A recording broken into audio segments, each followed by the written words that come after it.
আসসালামু আলাইকুম বন্ধুরা। দেখেন আমার হাজব্যান্ড কি খেতেছে। তার মা তার জন্য পাঠাইছে। ওটা হলো পুলি পিঠা, আরো ছিল। এই যে বাচ্চা এগুলা খাইছে। এই যে খাইতেছে।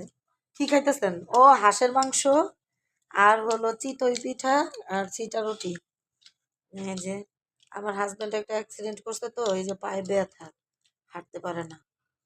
তাই তার মা, ছেলের অসুস্থ, ছেলে কিছু খাইতে পারে না, এর জন্য ছেলের জন্য মহব্বত করে হাঁসের মাংস, পিঠা, সিটা রুটি এগুলা এই যে খাইতেছে। একাই খাইবেন? আমার একটু দিবেন না? না না। কি স্বার্থপর দেখছেন। থাক, আমার দেওয়া লাগবে না, আমি হাত দিয়ে নিয়েই খাইতে পারবো। আপনিই খান।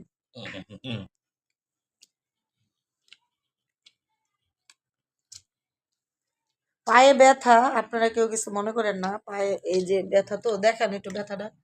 এই যে পায়ে ব্যথা দেখা পায়জামাটা ভালোভাবে নামাইতে পারতেছে না।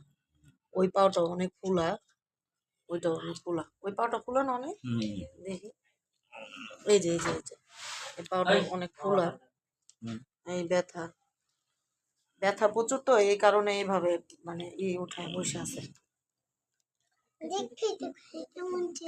খাও তুমি, তোমার দেখা খাইতে ইচ্ছা করতেছে, খাও। খাও। যার যার ইচ্ছা করতেছে খাই ফেলো, সমস্যা নেই। নিয়ে আসার সাথে সাথেই খাওয়া। খা রেদন, রেদন লজ্জা পায়। এই যে নুরজান। ও আরেকটা জিনিস দিছে তো, এই যে দইও পাঠাইছে। না, দই দিয়া তোর পিঠা খানা, ওই যে সিটা রুটি দিয়ে খাও হাঁসের মাংস।